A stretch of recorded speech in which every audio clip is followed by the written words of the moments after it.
afternoon and welcome. I'm Andy Hodges, live from ZTN studios in Harare, Zimbabwe. Welcome to our discussion this afternoon, Unpacking the Special Drawing Right. What's in it for ordinary citizens? This broadcast is brought to you by Zimbabwe's TV network ZTN and our partners Transparency International Zimbabwe, TIZ. Now, should you have any comments or views on our show this afternoon, please contact us via our Facebook page, Zimbabwe's TV network, or via our Twitter handle @ZTN News. 2 weeks ago, Zimbabwe received the equivalent of $961 million in special drawing rights, or SDRs, from the International Monetary Fund, IMF. Funds meant to help and cushion member countries from the effects of COVID-19. The government of Zimbabwe has stated that the funds will be used prudently, with utmost accountability to support the social sectors, namely health, education and the vulnerable groups, productive sectors that include industry, agriculture and mining, infrastructure investment, and foreign currency reserves and contingency fund to support our domestic currency and macroeconomic stability. The government has also admitted that although the Zimbabwean economy appears to be recovering, and I quote this, many of Zimbabwean citizens are yet to feel the trickle-down effects of the macroeconomic stabilization. How much and how effectively will the Zimbabwean government spending plans for the special drawing rights impact citizens? To discuss unpacking the special drawing rights, what's in it for ordinary citizens, we are joined this afternoon by Dr. Nigel Chanakira. He's president of the Zimbabwe Economic Society. Telephonically, we're joined by Maureen Sigauke, a social and economic equity activist, and in studio, Tafadzwa Chikumbu, acting executive director, Transparency International Zimbabwe, TIZ. Ladies and gentlemen, welcome to the show this afternoon. Thank you, Andy. Thank you. Thank you, Andy. It's a pleasure having you all. Nigel, the equivalent of $961 million in special drawing rights given to Zimbabwe, or allocated to Zimbabwe by the IMF, and apparently already in our account as of 2 weeks ago.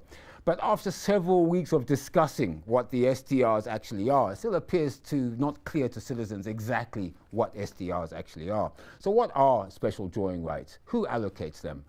Are they given for free, or is interest paid on them? And what are they actually for? Well, Andy, I think we must understand what the international monetary system is. And in essence, the International Monetary Fund is basically the global bank for the monetary system, so to speak. And its members are the countries, the various countries. I think it's about 190, if I'm not mistaken, odd 190 members. And these members would subscribe to qualify and adhere to certain precepts in terms of their conduct of monetary policy. The whole accounting system of their banking systems are consolidated, and all the statistics are looked at by the International Monetary Fund. The International Monetary Fund is then there to be able to help where the balance of payments, for example, is in deficit, and they provide what we would call softer windows of being able to borrow, and lend money to these countries. So it would be, I think, I like the fact that you want us to deal with this at an ordinary citizen level. And I would equate the IMF to a central bank for the world, in essence. So that's your central bank, and the central banks globally report about their banking systems into the IMF. And so clearly good conduct in terms of your monetary policy and fiscal side would then assist any member. They help you, with policies. They help you with looking at your interest rate structures and support you. So the IMF, though, has come up with this $650 billion pot of special drawing rights. Obviously, as I said earlier, to help countries get over the COVID-19 induced impacts. So I mean, in essence, it's like a central bank for the world that is lending some form of money called special drawing rights, but that isn't really money, is it, per se? So it's an overdraft facility. That's why it's called a special drawing right. So you've got a right as a member of the International Monetary Fund to draw down from that fund. And it's got that SDR, it's almost equivalent to a currency, which you then convert to the currency that you want to use.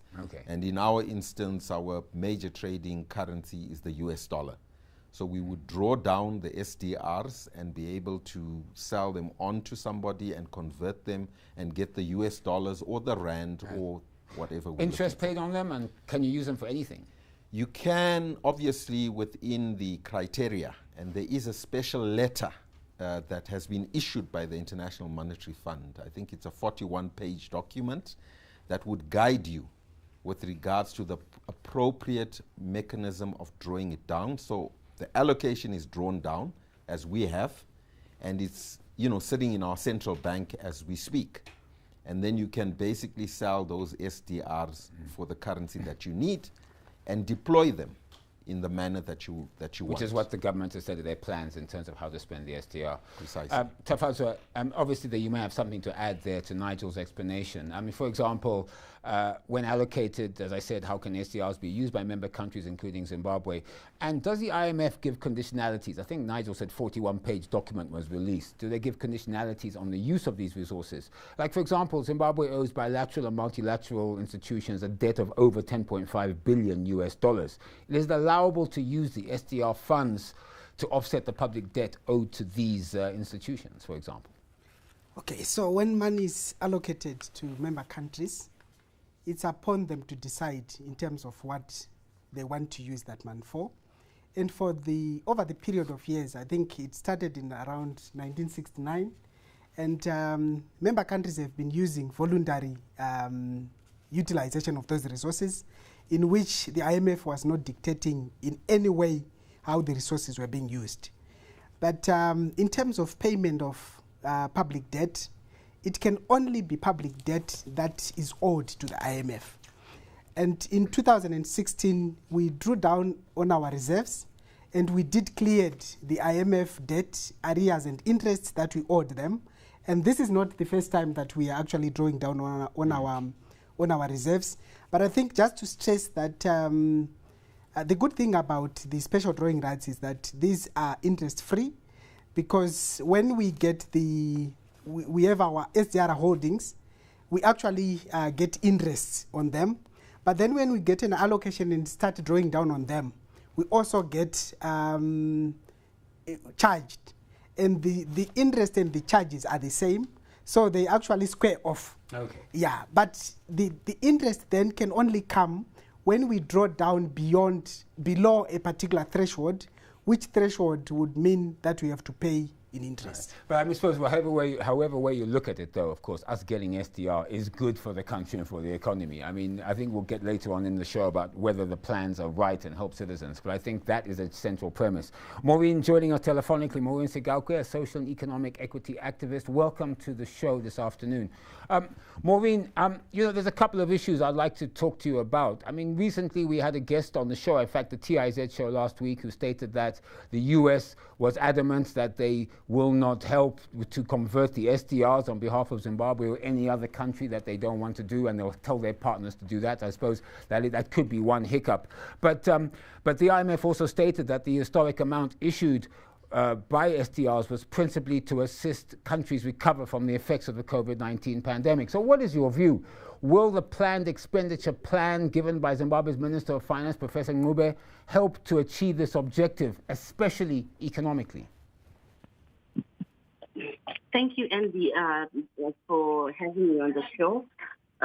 So when you ask, will the expenditure plan given by the Zimbabwe's Minister of Finance help in achieving this objective, focusing on the economic bit of it, I think we have to understand that it is one thing to plan and another thing to implement.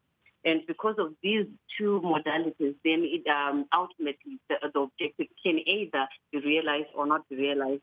But in my view, if we go by what has been said so far by the minister, we're saying that the funds that we've gotten, or the SDR that we have, 961 billion that we've gotten from the IMF, which is supposed to support economic recovery in the areas of public health, education, social protection, and bolster future growth. Ideally, on paper, it sounds like it would help in the achievement of the objective of supporting economic recovery. But however, there are certain externalities. I was talking to a friend in the morning, and he was reminding me that economics, as we know it, especially to the ordinary person, is 10% technical expertise and 90% politics. So I also think that the political will is going to come in at the legacy of the ability for us to use and be prudent, to utilize the resources and prioritize them according to the need, and stopping the bleeding that is being caused by the COVID pandemic is going to be critical. So I think on paper, as my professor would say, juridically, yes, the plan is highlighted when we receive the funds. It would make sense and it would ideally achieve the set objectives. But however, I'm a bit skeptical in terms of whether Zimbabwe has mechanisms in place that would support the prudent utilization and prioritization of the we will talk about that later, but just a very brief comment from you. I mean, the Minister of Finance is adamant, let's not spend the SDR funds on consumption. Let's spend it on productive purposes. And I think that's critical, because otherwise the money will go very quickly on things that we don't really need, or things that will not boost our economic growth. Your brief comment. Yeah, I think he's right. And I'm hoping that we are going to discuss this also further, because I think there has to be a dual approach to how we're going to utilize this funds. We have to bolster or boost productive capacity, but at the same time, we have to also speak to the socioeconomic needs and address the vulnerabilities that has been impacted on our ordinary citizens due to the pandemic. So I'm hoping that, yes, we are going to, boost the productive capacity, but at the same time make sure that we stop the bleeding by aiding Mbuya Skalke, who's in Chipinge, who's been robbed of a chance of earning a livelihood at a market, and ensure that she also then is pushing against the COVID practice that we're actually within. Thanks, Maureen. Nigel, it's interesting because for the last 2 weeks, all I've been talking about is special drawing rights. And so I suppose the question is why is it so topical now? I mean, why is it such a conversation? I mean, Tafazwa mentioned the fact that in 2016, we drew down our reserves, we paid off the IMF. There wasn't a lot of conversation about that. And also other milestones the government has done in terms of repaying debt or negotiating debt. So why is it so important? Why are people so involved in the debate today? Okay, I think, Andy, there are two things which the public must understand and appreciate. Number one, this is the largest ever allocated SDR amount to the global society, as it were, or the membership. That's 650 billion in it. Exactly. On our part, it then equates to the largest amount that's ever been allocated to Zimbabwe. It's 3, if not 4 times more than we ever did get. And so from that perspective, this is a windfall, and any windfall must be prudently utilized. And so I believe it's topical, and it comes through at a time where we've had a very tight fiscal management in terms of our economy. And in this particular instance, it would be expenditure in foreign exchange, not expenditure in, our local dollars. And the final point that I would wish to make, which perhaps has been, not noted by a lot of people, is the multiplier effect around neighboring countries that have a tendency to draw down.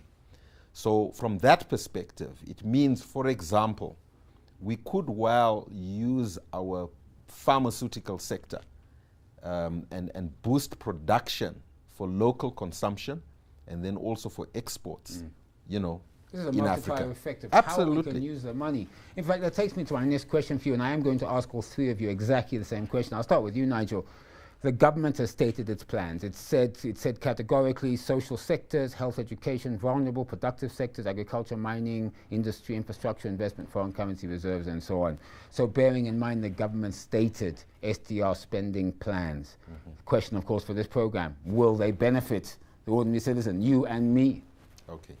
So my viewpoint and my considered viewpoint, after having listened very carefully to the minister, having read the various statements, is I believe that they can benefit the ordinary citizen. And let me start with a very critical issue in terms of expenditure. The expenditure on the health side is imperative because this, after all, is a COVID fund.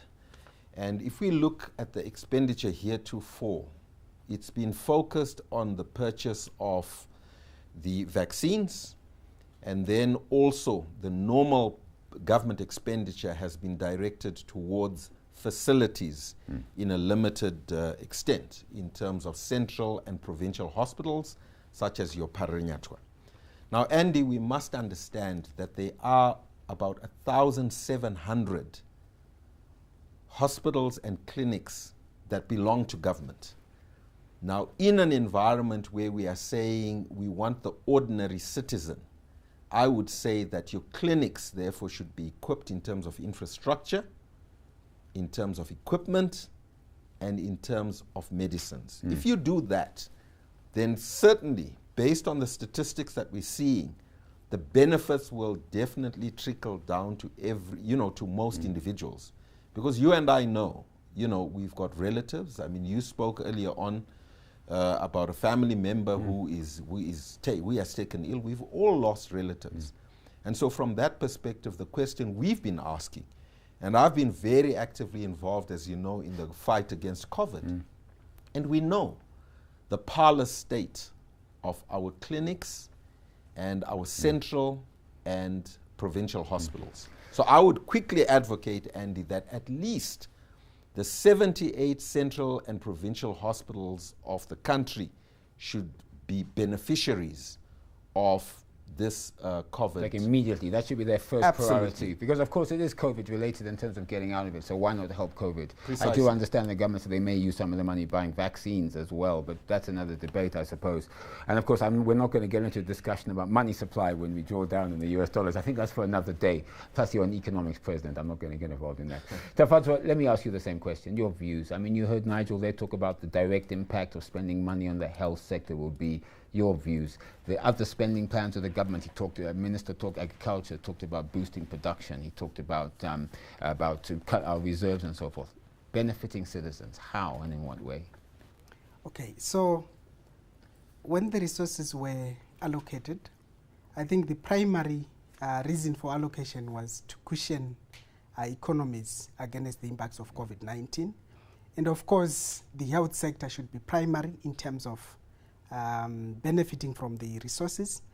And our healthcare system in Zimbabwe is currently not that good, to the extent that if you need to go to Parinyatwa, you only get diagnosed of any illness, and then you have to look for resources to get private healthcare. So this is not good for an economy like ours, because people's disposable incomes are very low, not just because of COVID-19, but this is a macroeconomic fundamental issue that we have been dealing with since 2000. So our government should ensure that the healthcare system becomes functional. But at the same time, and you agree with me that over the years we've actually informalized the economy. And the government, when it allocated about 18 billion Zimbabwean dollars when COVID-19 struck, to benefit across sectors, they actually prioritized the informal sector. And I do believe that this is a particular sector that can benefit from this and ensure that it contributes immensely to the economy, not just in terms of taxes, but also in terms of when you say the money, I mean, it doesn't look as if there's really a lot of money or the targeting of the informal sector. I mean, he did talk industry, okay, in general, but then I think he was really talking about capacitating some, what he called the value chain of industry. People like Sable Chemicals who do the fertilizer, people like David Whiter that do the ginning for the cotton. Small-scale sector didn't seem to be involved in this kind of... Precisely. So for me, that would be a priority, because I think we de-industrialized. Of course, we need to revive our industry, but I think the informal sector contributes immensely to other countries' economies. I stayed in Vietnam, for instance. It's a country that relies heavily on their informal economy, and I think if you borrow certain models like that, that would actually help in terms of contributing to the overall performance of the economy. Maureen, let me bring you in here. You did mention earlier about the need for government to balance the spending on obviously COVID alleviation plans, and I think Nigel and Tafatswa have talked at length about the health sector, as well as, of course, trying to boost the economy, or at least help boost the economy further. So maybe you could expand a little bit on those, but also, in fact, and also your opinion on whether the spending plans of the SDR given by the government and the Minister of Finance will actually benefit citizens. Yeah, so by and large, I agree with Nigel, and I agree with with Tafadzwa's assertions earlier. And I think I would have actually started by highlighting that it's important that we locate where the majority of Zimbabwean citizens are. And the moment we locate where the majority of citizens are economically as well as in the social standing, then we can speak to whether the plan by the minister would benefit them. And I believe that for as long as we do not acknowledge that we have the majority of Zimbabwean citizens who are not employed within the formal sector, so the focus on FEBO will benefit just a few people who are employed in that particular sector. And as long as we don't acknowledge that we have SMEs, people that are trying their trades in the informal sector, driving the economy insofar, and therefore demanding that the SDR funds that we've gotten be allocated to that particular sector, then it means that the plans, as the minister has stated it, and highlighting that it's going to be focused on industry, is not going to benefit everybody as much as we can. There. If I can jump in there, though, the minister did state that he was going to look at agriculture or put some money into agriculture, and his argument was, of course, that the agricultural value chain, which does, I believe, have a ripple effect in terms of informal sector and so forth, will generate jobs. It will generate job creation. So as a result, some of those sectors you're talking about are catered for in the government spending plans. Yeah. I do agree that in essence, because at the end of the day, like you explained when we started that there's bound to be a trickle-down effect when economic recovery happens.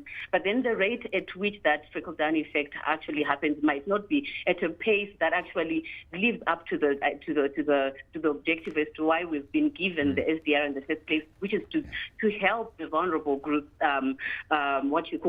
against the economic impact of COVID. So I believe, yes, whilst we can focus on the agricultural sector, as we also focus on manufacturing, it is also important that we also perhaps focus on providing capital that bolsters production insofar as the SMEs as well as the informal sector, because that's where the majority of Zimbabwe are. But I also want to believe that I'll touch on social protection as well. If we do invest, I remember when the midterm review was announced, and I was hoping that we would see a surplus announced and directed towards social protection. I believe that if we prudently allocate funds towards social protection, that will also go a long way in terms of benefiting the ordinary citizen, because a lot of people could use a universal basic income or something that is equivalent to that to at least give them disposable income, as Tafadzwa was alluding to, because people are really hard hit. They are struggling to put bread on the table, and that's very important. And I believe if we focus on that, on top of the other sectors that has been highlighted by Tafadzwa and Nigel in the health sector, I'm sure that the citizen may benefit. But again, I always want to underscore that it's also there's a difference between planning and it actually panning out as such. So I wait to see if we're going to implement it, the plan to the left. Well, I think we are going to talk about that later. You're watching our discussion this afternoon, unpacking the special drawing rights. What's in it for the ordinary Zimbabwean citizen? This broadcast is brought to you by Zimpapers TV network, ZTN, and our partners, Transparency International Zimbabwe, TIZ. Now, should you have any views or comments on our program this afternoon, please contact us via our Facebook page, Zimpapers TV network, or via our Twitter handle at ZTN News. Now, actually, I want a brief comment from you because we do have quite a lot to go through. But you know, the government has pointed out to the fact that they've been running budget surpluses for quite a while now. In fact, they say it's the first time it's happened in many, many years.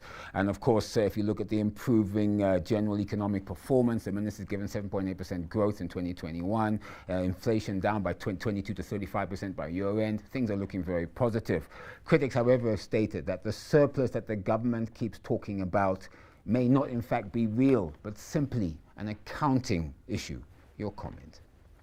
The surplus is a surplus. I think you can't run away to defining, redefining what the word surplus, simply because of our circumstances. And I think those that want and choose to redefine it are appreciative, Andy, of the tough environment that Zimbabweans generally are going through. And if you are on the back of a hyperinflation bout, as we are now, then clearly, people are not amused by the word surplus. But of course, in terms of economic discipline, macroeconomic management, those of us, I guess, who are on the technical side, in terms of their understanding, would lend weight to what the minister has achieved in the sense... So you're saying, well, however you define it, it's good news for us to have a surplus at least, or at least to be carrying something. It shows some fiscal discipline is actually happening. Absolutely, because Andy, the prospects will be pretty dire. We've been there. We've worn that T-shirt in terms of, you know, government expenditure that is uncontrolled, central bank printing money. That doesn't work. It has never worked anywhere in the world. As you said, we've been down that road. Yeah, so what was defined, you know, before as bookish economics must never apply. And, you know, I stand in defense of the discipline of you know, of the subject matter, economics. That's good, and so from that perspective, let us discuss the level of expenditure, you know, within the expenditure, the quality of expenditure. And I think we must give credit, you know, where it's due. A switch from consumptive expenditure to expenditure that now includes the infrastructure. This is the first time ever, you know, in 2-3 decades that we've seen that. I like that. Give credit where credit is due, Nigel. Yes, I think that's a good statement. Maureen, I'm going to ask you a similar question because as I said, Zimbabwe has a budget surplus. In the midterm review, the minister stated that. He did state, however, that the surplus may disappear by year end, but it should be at least balanced. So, of course, the question is, why should we keep some of the SDR funds to bolster reserves, as articulated by Zimbabwe's Minister of Finance, and not just spend them on vital projects that benefit citizens? Yeah, you know what? I subscribe. I understand where citizens, when they ask why we should keep their funds to bolster reserves and not just spend it on that, because I think then there has to be a balance. Because when I go back to my Constitution, Section 298, and which outlines principles of public finance management, one of the principles that is espoused there is that we need to ensure that we spend money in a manner that also what you call this benefits the current generation as well as the future generation. So I understand the need for reserves, but at the same time, that particular principle, as I've just outlined to you, also makes inferences to actually meeting present needs. So I believe there has to be a balance. You know, if we are indeed have a surplus, as Nigel has just explained to me, and I'm choosing to believe that because it's technically sound. I believe that a part of those reserves should also be directed towards vital projects that meet our current socioeconomic needs. For example, one area that has been toying around is Zimbabwe's Harare's water crisis. You know, and we all know that there's the Kunje Musami Harare water project, which needs about a total of $680 million for it to be completed. If we do have that surplus, surely we should create this. We should have reserves, but at the same time, we should direct those funds towards such projects, which are not only going to benefit Zimbabwe in the long run, but also are going to be very critical in dealing with sanitation issues, which can go a long way in curbing and reducing reducing transmission of COVID. Nice. You know, so I believe that there has to be a balance between us keeping the reserves, but at the same time directing some of the funds towards vital projects. And I suppose that there is an argument that goes that if you do spend money on infrastructure, other sectors benefit, tourism, trade, and so forth. They benefit from improved roads, infrastructure, improved bridges, improved dams, and so forth. And it actually does boost the economy that way. Exactly. Tafazo, I want to bring you in here because I read a report from a leading global news agency, and I'm going to quote. They said, and they use us as an example, Lebanon has 195.78 million in SDRs, but its political elites have been accused of corruption and allowed the economy to spiral into chaos and half the population to sink into poverty. Now, coming back to Zimbabwe, critics are concerned, especially on the back of the 2018 and 2019 Auditor General's report, that Zimbabwe may find itself sinking into the same scenario. Now, to be fair, of course, the Minister of Finance is adamant that that will not happen. Of course, he says that we are different, we're a different country, and the way that public finance is managed, as Nigel has said, seems to be on the up and up and under control. But in your opinion, what safeguards can Zimbabwe put in place, or what can be done to ensure the SDR funds are either not corruptly spent or misappropriated? You know, citizens are quite right in terms of their perception, because they are talking about Auditor General's reports whose recommendations are not being implemented. So I think for us as Transparency International Zimbabwe, we do believe that the first step for the ministry to do is to ensure that they follow through the recommendations that are made by the Auditor General. And if those recommendations are actually fulfilled, I think from the 2019 audit report, only 25% of the recommendations were implemented. So this leaves us with a lot to worry about in terms of how resources are being spent. But I think in terms of legal and institutional frameworks. The argument being that if things are not being spent correctly now, how can anything new be spent correctly in the future? This is the argument that you're giving. Precisely. And when we talk about institutional or legal frameworks, I think we do have those legal frameworks, institutional frameworks. Public finance management framework, it articulates very well in terms of the penalties and charges that should actually be leveled against people who abuse the resources. And every year, 2015, 16 up to 19, we have been identifying individuals and government departments abusing resources, but no action has been taken. So I think we do have several institutions in public finance management, the institution of the Auditor General herself, Parliament, the Zimbabwe Anti-Corruption Commission. You know, we have so many institutions, including citizens. They do have a role to play in ensuring that they also hold the government to account, especially for the use or abuse of public resources. So why do you think then it's important, particularly as TIZ, to bring the questions around corruption, transparency, accountability and integrity into the discussion on SDRs? Yes, so when a country receives resources, and in the case of special drawing rights, they also get to the central bank, they are deployed through the Ministry of Finance, and they get into the same pot, and those resources are going to be used in a manner that the government is actually using it. So for us as Transparency International Zimbabwe, we need to safeguard against those bad practices, vices that actually undermine the achievement of human rights. Because when you look at resources, we should not look at the figures, but we should actually look at the value that the resources brings to the citizens. The benefits. And the benefits that comes to the citizens. Right. And those benefits accrue and ultimately defines how Zimbabweans are enjoying their human rights. A right to education. You know, the education sector, we had actually left it out in terms of the priority areas, but I think this is a particular sector that has actually suffered the consequences of COVID-19, and we need to prepare our education system to ensure that we can operate. I did interview the minister, in fact, in partnership with Transparency International last week or the week before, and he talked about spending the money in education and building boarding schools, one boarding school in each province. And I questioned him. I said, why not just upgrade existing infrastructure? Why build brand new boarding schools? And he seemed to imply that that seemed to be one of the plans they had. Yeah, for me, I would suggest that, you know, the government should not plan in reverse. You know, the purpose of the budget consultation process is exactly the same concept that should be applied when a government is to receive resources.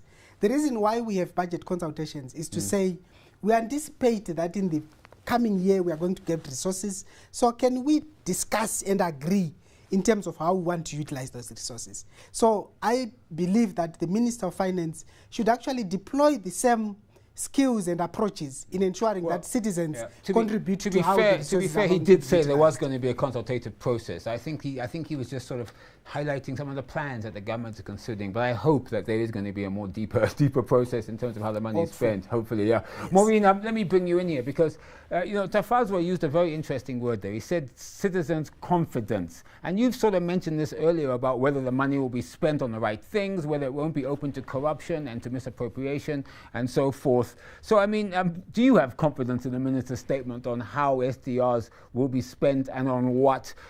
You know, maybe you could expand on that and hopefully expand on whether your belief on whether they will be corruptly squandered, so to speak, or misappropriated. I must first and foremost agree with Tafazwa, who said that when we look back to where we've come from, you know, and we see similar situations where resources have been received and misappropriately used, you know, I think then that history does not give so much confidence within a citizen such as myself or my neighbor who is a trader somewhere, you know. So you find that given that given the past legacy, there is not much confidence insofar as the prudent and utilization of the funds as they come through because of where we've been. But I would want to also agree with Kapazwa to say that I believe that as a country, when we look back at our public finance management systems, the whole constitution, and the various statutory acts that support public finance spending, we do have enough internal controls on paper that should account, or that should lead to the plugging in of any gaps that might lead to the corrupt use of the resources. But unfortunately, like I said earlier, there is the politics of economics, that takes away from the intended or the provisions or the acts that Tavaz was talking to. So I believe that, again, we come back to the past, and I believe that I find myself in a situation where I know that 9661 million is here. It's almost 14% of our total foreign exchange earnings per annum. And I know that as much as little it might contribute to benefit the citizen, but am I confident that it will do that? I'm unfortunately not so confident, but I want to be surprised. I want to believe in Tuli's emphatic emphasis on the fact that we are going to prudently utilize it, but I'm waiting to be surprised because of where we've been. We've been down this road before, and funds have been corruptly misused, and the perpetrators have not been brought to account, and we've got reports on end to show for that. So my confidence levels right now are quite low. I suppose the statement would be, learn from the past, don't repeat it. You're watching our discussion this afternoon, Unpacking the Special Drawing Rights. What's in it for ordinary citizens? This broadcast is brought to you by Zimpaper's TV network ZTN and our partners, Transparency International Zimbabwe, or TIZ. Maureen, I'm going to come back to you because we are closing up the show, but I want to ask you, let me make you the Minister of Finance just for one day. You receive $961 million US. What would you spend it on so as to both boost the economy and benefit citizens? That's actually a very good decision that you should consider in the next 10 to 12 years. I intend to occupy the space. That would be a very wise decision, actually. But anyway, say that I'm a minister for one day and I've got 961 million. I think first I have to remind myself, because in the mindset, I have to remind myself that I exist to save the citizens of Zimbabwe, and I'm guided by the constitution of the land, particularly Section 298 that I was referring to on public finance management. And therefore, I think I would do three things right now. I would first bolster productive capacity in sectors such as agriculture and manufacturing, as we highlighted. But the only thing that I would differ from Tuli's plan is that I would also then intentionally focus on SMEs and the informal economy, given the reality of high informality in what you call this in Zimbabwe. So I would work on ensuring that these small enterprises also have access to affordable capital that will help them boost their production, that will also in the process ultimately lead to employment creation and provide sustainable livelihoods to so many people who have been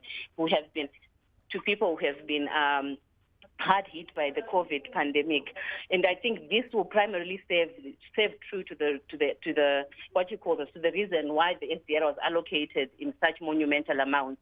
I would also do the second thing. I would invest in social protection. I will invest in ensuring that the vulnerable people living with disabilities, women, young women, young men, as well as any other vulnerable, the elderly, are protected through social protection systems. So I would allocate a substantial amount towards social protection mechanisms. And lastly, I would also invest in capital infrastructure projects. Because like you said, investing in such capital infrastructure projects like the Kunji Musami Harare water project that I was highlighting, we upgrade our water and sanitation system. This curbs the what you call this, the spread of COVID pandemic and any other communicable diseases, but it also sets us up for sustainable levels of economic growth in future. So I would do those three things: boost productive capacity, invest in capital infrastructure, but also ensure that I support and protect the vulnerable of society by making sure that their social safety nets are available. That's what I would do. And of course, public health, public education become key in all of that as well. Yeah. Thank you, Maureen. So you heard there are hypothetical Minister of Finance for one day. Nigel, I'm going to make you a hypothetical Minister of Finance for one day as well. What suggestions would you make, or what would you spend the SDR resources on in terms of allocation and in terms of utilization? I am absolutely clear and honored to occupy that seat for just one day, Andy. My expenditure would be as follows. I would take care of the 78 central and provincial hospitals and spend that money on three things: repairs on infrastructure on those central and provincial hospitals. I would then deploy some funding for medical equipment for underlying causes that are related to COVID.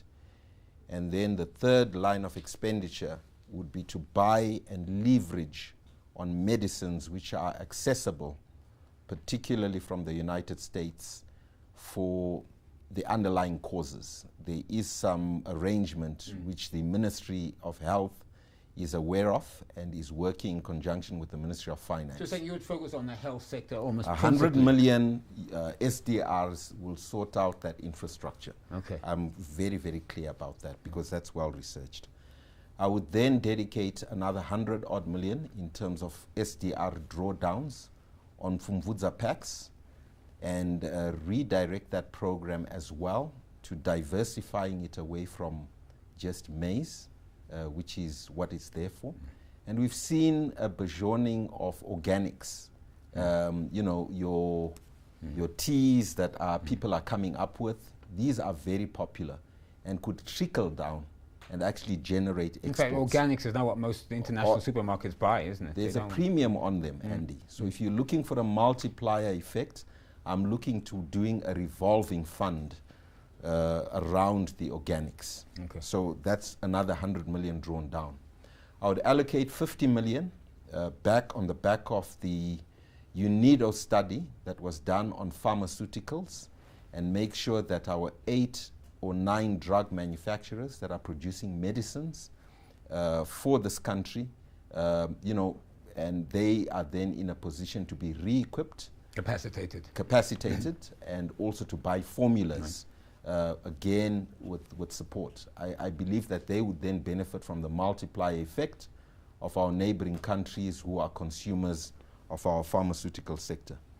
I would then allocate to all schools an infrastructure fund for the education of our, you know, students, because most of it is going to be done online, and I'm doing this as a preventative measure ahead of a possible 4th, if not 5th wave, so that the nation in general is then not let down in the event of a continuum along the line. So we need infrastructure that will allow people to learn online, and there would be an expenditure, you know, in my government along that particular route.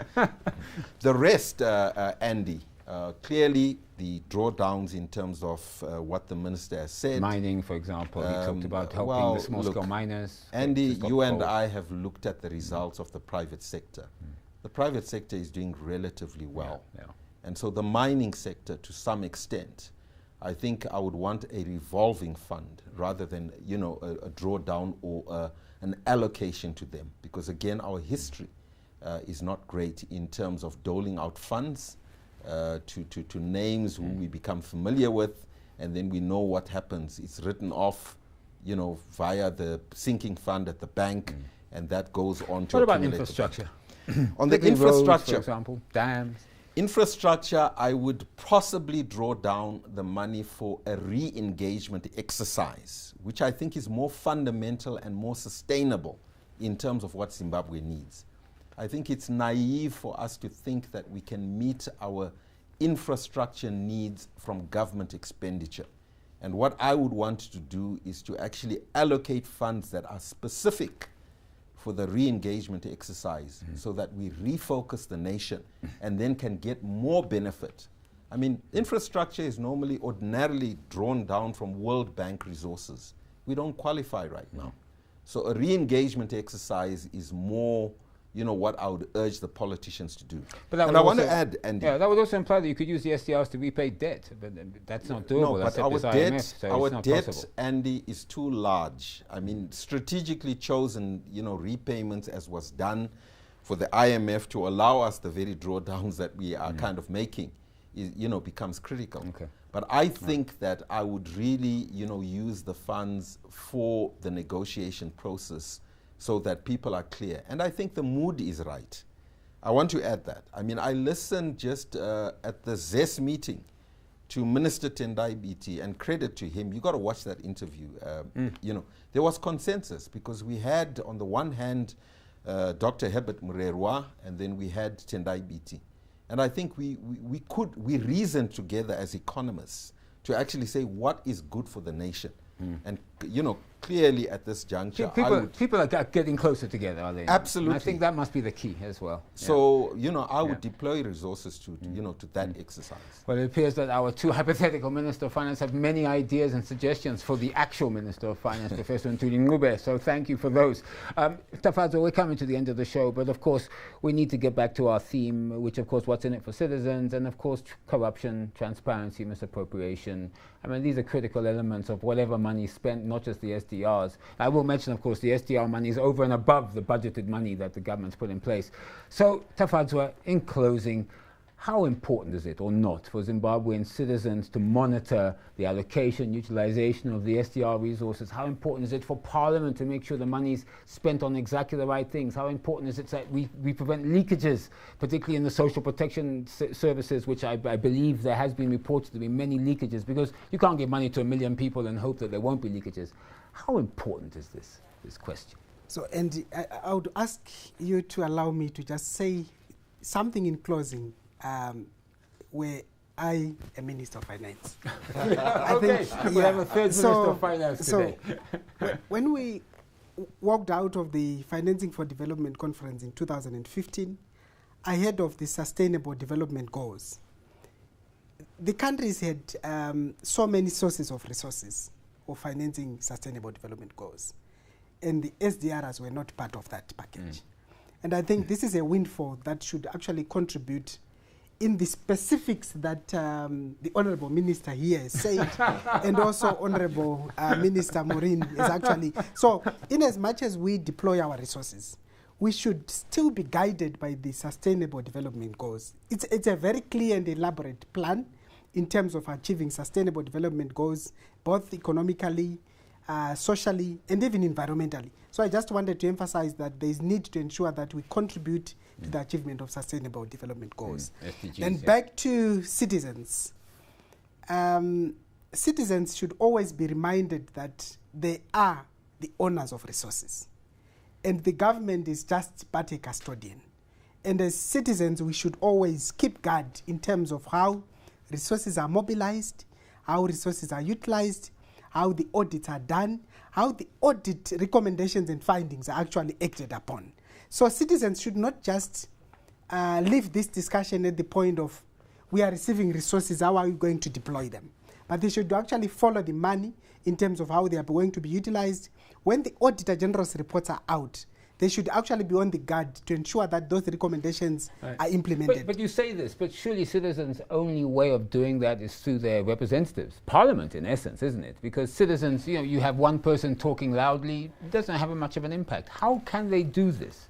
Yes, we do have the representative role of Parliament, and they do engage citizens on different platforms. But the citizens, by the very nature of paying taxes, we do have a social contract with the government. And that social contract allows citizens in their numbers. The Constitution of Zimbabwe allows for petitions. Petitioning government in terms of a particular need in a particular area. So they can still use certain avenues to ensure that they go to Parliament. These are our needs and aspirations, and the government should actually respond to the citizens' needs. So there are so many avenues in which citizens can actually act, and Transparency International Zimbabwe has been providing platforms for citizens to engage with their duty bearers. I think you should be reminded, Andy, that in this particular discussion around special drawing rights, we should not limit our discussion towards public service delivery at central government level. it should actually transcend to public service delivery at even local level. Some resources have to be deployed to that particular sector, and citizens are much, much closer to local authorities. And the devolution agenda that we are actually implementing as a country is one specific model that allows citizens to ensure that they hold the government to account. Now, I am told I do have a minute or so left of the show, so I am going to go to my other guests just for a final word. Maureen, of course, let me mention, of course, that we do have a Minister of Finance in Zimbabwe, Professor Ntuli Ngube. These were just hypothetical, so in case anybody asks me a question later. Maureen, just a quick 20 seconds of a final thoughts of our discussion, unpacking the special drawing rights, what's in it for ordinary citizens? Yeah, so for me, I think it is to reflect that the times that we're in of the COVID pandemic is a time that requires us to be unified as a citizen, as a country. And I believe that it also offers opportunities to do things differently. So I remain very optimistic to say we can do this. We can derive benefit for everybody. Economic recovery is possible, but benefits for citizens and vulnerable groups is possible only if we all consentedly, invest in ensuring that we use whatever funds, as little as they might be, prudently and with so much respect. So let's use the context that we are under to start a new page, and grow together. I like that, grow together. Nigel, final thoughts?